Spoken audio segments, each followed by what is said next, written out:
दोस्तों हम लोगों को ज़्यादा प्लानिंग नहीं करनी चाहिए। कुछ चीज़ें अनप्लैन्ड ही रहने देना चाहिए क्योंकि हमें नहीं पता कि हमारी किस्मत में क्या लिखा है। कुछ चीज़ें अनएक्सपेक्टेड होती हैं। हर सफ़र में एक नई कहानी होती है। एक रास्ता जो सिर्फ़ मंजिल की ओर नहीं बल्कि अनुभवों और यादों की ओर ले जाता है। आज का सफ़र भी कुछ ऐसा ही है, कुछ ख़ास है। यह एक आम यात्रा नहीं बल्कि नज़ारों से दिल का एक सफ़र है। मैं पहुंच चुका हूं बेंगलुरु एयरपोर्ट। यहां से 34 किलोमीटर दूर है रेलवे स्टेशन। तो मैंने 290 रुपए लगते हैं, बस मिल जाती है वहीं से एयरपोर्ट से। बस ले ली है। रात के अभी 3:30 बज रहे हैं। तो इस वक्त मैं 1 घंटे का सफ़र करके 4:30 बजे के करीब इस वक्त मैं बेंगलुरु बस स्टैंड पहुंच चुका हूं। सामने ही KSR बेंगलुरु रेलवे स्टेशन है। तो मैंने सबसे पहले कॉफी का आनंद लिया और फिर एक सड़क है, उसको रोड पार करके उस तरफ जाएंगे तो दक्षिण पश्चिमी रेलवे लिखा हुआ है, यहां पर आप पहुंच जाएंगे। नमस्कार दोस्तों, आज मैं आपका दोस्त लेकर आया हूं एक खूबसूरत ट्रेन यात्रा बेंगलुरु से कोयम्बटूर तक के बीच में। गाड़ी संख्या रहने वाली है 12677 इंटरसिटी सुपरफास्ट एक्सप्रेस के साथ। चलिए इस यात्रा में मेरे साथ कदम से कदम मिलाकर चलिए आप लोग। दोस्तों सुबह का समय है इस वक्त और करीब करीब 5 बजने वाले हैं। मैं पहुंच चुका हूं KSR बेंगलुरु रेलवे स्टेशन। यह स्टेशन न केवल बेंगलुरु शहर का प्रमुख रेलवे जंक्शन है बल्कि यह पूरे दक्षिण भारत के यात्रियों के लिए एक व्यस्त और महत्वपूर्ण सेंटर भी है, केंद्र भी है। स्टेशन की रौनक देखने लायक है। लोग इधर उधर भाग दौड़ कर रहे हैं दोस्तों, बहुत ही बढ़िया लग रहा है। यहाँ पर आप देख सकते हैं, यहाँ पर वेटिंग रूम भी है दोस्तों, बहुत ही बढ़िया लगता है। चाय वाले अपनी आवाज़ों से मिठास घोल रहे हैं, चाय गरम काफ़ी गरम। प्लेटफॉर्म पर यात्रियों की चहल पहल, अनाउंसमेंट की आवाज़ें और आती जाती ट्रेन की सीटी सब मिलाकर एक जिंदा माहौल बना रही हैं। ट्रेन तो मेरी 6:10 पर है। स्टेशन पर एक दो नहीं दर्जनों खाने पीने की दुकानें से लेकर यहाँ पर काफ़ी कुछ है। काफ़ी लोग उतर रहे हैं जिनको देखने में भी मज़ा आ रहा है। ट्रेन मेरी 6:10 पे है तो मैंने सोचा क्यों वेटिंग रूम में बैठना, अपना यहीं पर बैठ करके इंतज़ार करते हैं। अगर मैं अपनी ट्रेन की बात करूं तो ट्रेन की संख्या मैं बता ही चुका हूं। ट्रेन की संख्या है, सामने आप देख सकते हैं अदर्स ट्रेन्स भी लगी हुई हैं तो उनको भी देखने का मज़ा आ रहा है। जो मेरी ट्रेन है ना 12677 इंटरसिटी सुपरफास्ट एक्सप्रेस, वो एर्नाकुलम तक जाती है दोस्तों और वाया कोयम्बटूर होकर जाती है। तो मैंने अपना टिकट इसी में करा हुआ है। KSR बेंगलुरु से कोयम्बटूर के बीच में कुछ खाने पीने का भी सामान ले लेते हैं। 7 घंटे का सफर है। जो मेरी सीट है चेयर कार है, साफ सुथरी सीट है दोस्तों, आरामदायक कुर्सियां हैं, अभी दिखाऊंगा भी। बढ़िया खिड़की वाली जगह मेरे को मिली है और टिकट सिर्फ मेन जो चीज है 165 रुपए है। 7 घंटे का सफर, 300+ किलोमीटर की यात्रा है, केवल 165 रुपए में सुविधाएं शानदार हैं। तो 5:30 बज रहे हैं तो मैं अपनी ट्रेन लग चुकी है सीट की ओर जा रहा हूं दोस्तों। बहुत बढ़िया लग रहा है। यहाँ पर काफ़ी यात्री और भी दिख रहे हैं जो अपनी सीट। चलिए ट्रेन में चलते हैं और आगे का सफ़र भी स्टार्ट करते हैं दोस्तों।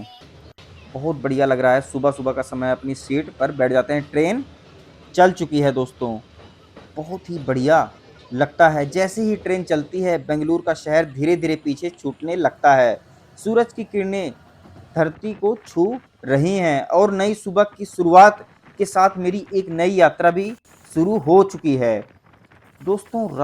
रास्ते के दृश्य और बदलता मौसम, ट्रेन की खिड़की से झांकते ही तमिलनाडु की सुंदर धरती नजर आने लगती है। चारों ओर हरियाली फैली हुई है, कहीं नारियल के पेड़, कहीं केले के बागान। गांव की झलक दिखनी शुरू हो गई है। छोटे छोटे घर, मिट्टी की दीवारें, कहीं कहीं रंगीन दरवाजे तो कहीं बुजुर्ग अपने दरवाजे पर बैठ करके अखबार पढ़ते सुबह सुबह नजर आ रहे थे मुझे। ट्रेन की पटरियों के किनारे खेलते बच्चे, खेतों में काम करती महिलाएं और बैल गाड़ियों से गुजरते लोग, यहाँ सब कुछ उस शुद्ध ग्रामीण जीवन की तस्वीरें नजर आ रही हैं जो शहरों में नहीं दिखती। मौसम भी सुहावना है, हल्की हल्की धूप और ताजगी से भरी हवा। ऐसा लगता है जैसे हर सांस के साथ नया एहसास हो रहा है इस वक्त। प्रकृति का जादू, पहाड़, नदियां, झरने, जैसे जैसे ट्रेन आगे बढ़ती जा रही है, प्रकृति की गोद में उतरते जा रहे हैं हम। अब दिखने लगते हैं पहाड़, कुछ देर में दिखने वाले हैं। दूर दूर तक फैले हुए हरे भरे पर्वत नजर आ रहे हैं। कभी कभी ट्रेन छोटी छोटी, मतलब थोड़ा सुरंगों तो नहीं कह सकते, लेकिन ऐसा पहाड़ों के बीच से गुजर रही है। और कुछ पल के लिए कभी धूप कम हो जा रही है, कभी ज्यादा। इन बहुत ही सामने नजर आता है, छोटे छोटे झरने भी नजर आ रहे हैं। हो सकता है कि बारिश के समय यहाँ पर पानी काफी ज्यादा रहता हो। ट्रेन कई बार पुल से भी गुजर रही है। छोटी छोटी नदियां भी रास्ते में दिख रही हैं, जो कि शांत और सुंदर हैं। दूर तक फैले खेत, पानी की नहरें भी बीच में आ रही हैं, और हरियाली, सब कुछ मिली जुली एक फिल्मी दृश्य से कम नहीं है दोस्तों। यह सब मेरे लिए एक बहुत ही खास अनुभव है, अनएक्सपेक्टेड है। मैंने स्टार्टिंग में कहा था ना, कुछ चीजें अनप्लैंड ही रहने देना चाहिए जिंदगी में।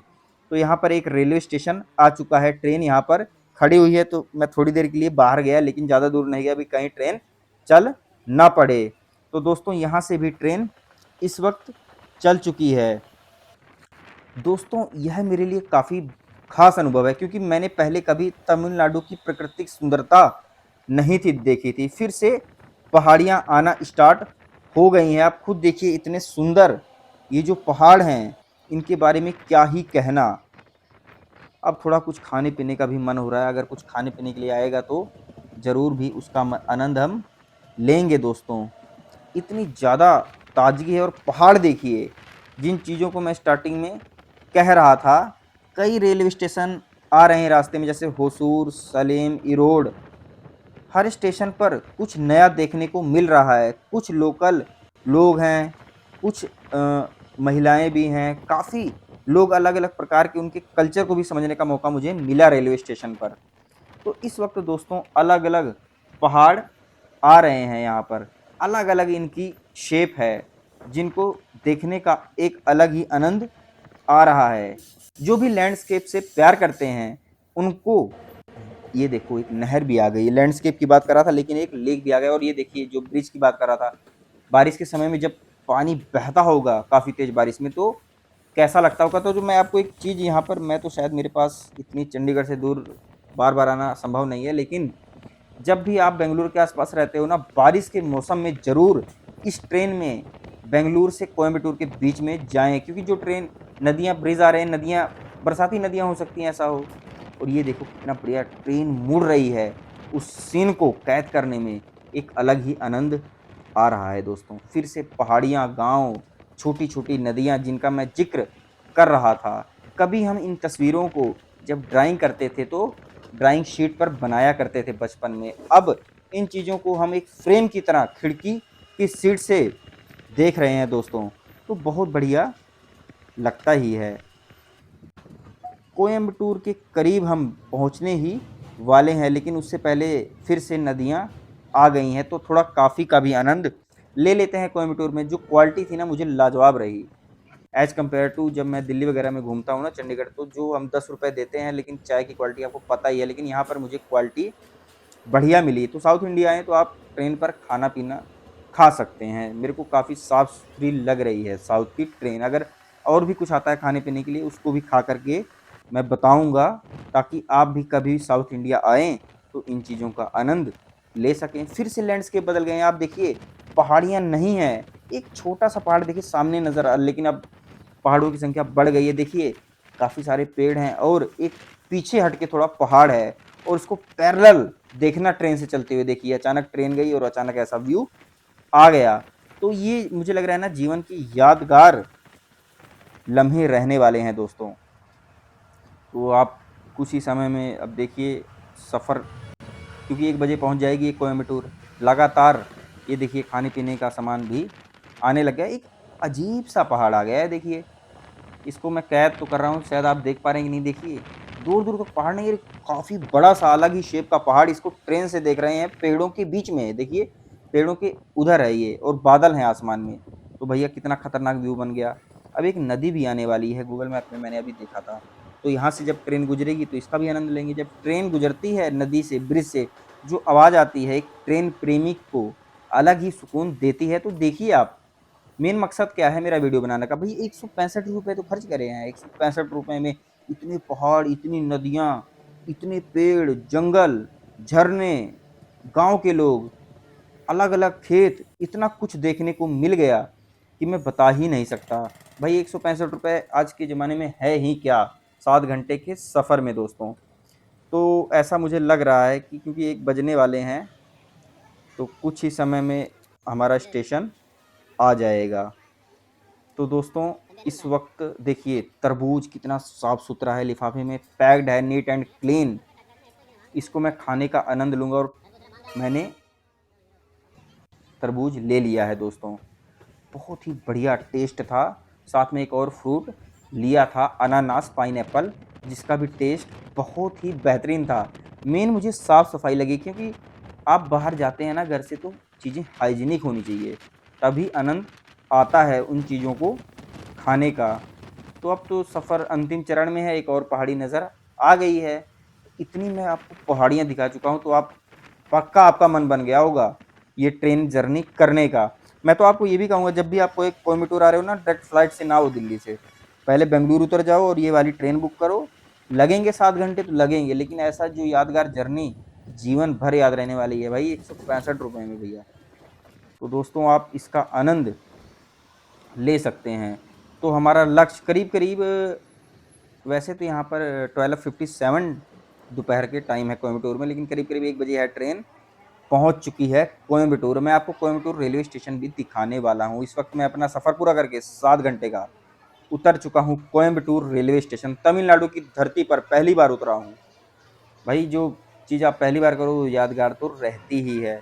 तो कोयम्बटूर का रेलवे स्टेशन काफ़ी साफ-सुथरा मुझे नज़र आया। बाहर से भी आपको दिखाऊँगा कैसा है। जैसे बड़े-बड़े रेलवे स्टेशनों पर इंजन पुराने खड़े होते हैं तो मेरी एक्साइटमेंट बढ़ गई है यहाँ पर ये देखो, कहा था ना मैंने इंजन होगा, देखिए क्या सुंदर इंजन है देखिए। सबसे सुंदर इंजन अभी तक का मुझे ये देखने को मिला रेलवे स्टेशनों पर और काफ़ी साफ-सुथरा है। तो दोस्तों आपको ये हमारी ट्रेन जर्नी कैसी लगी? कमेंट करके ज़रूर बताइए। मिलते हैं आपको अगली वीडियो में।